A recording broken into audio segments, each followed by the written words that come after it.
আমরা কিন্তু মানুষের দোষ পাইলে সেই দোষকে সবার সামনে উন্মোচন করার জন্য পাগল হয়ে যায়, উন্মাদ হয়ে যায়। কিন্তু রসুল পাক সাল্লাল্লাহু আলাইহি সাল্লাম কি বলেছেন?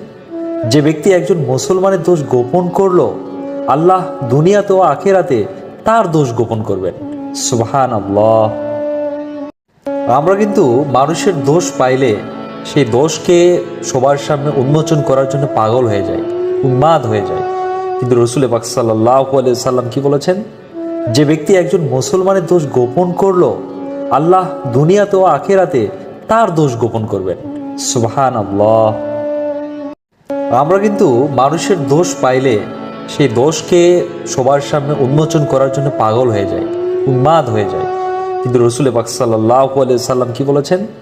যে ব্যক্তি একজন মুসলমানের দোষ গোপন করলো, আল্লাহ দুনিয়াতে ও আখিরাতে তার দোষ গোপন করবেন। সুবহানাল্লাহ।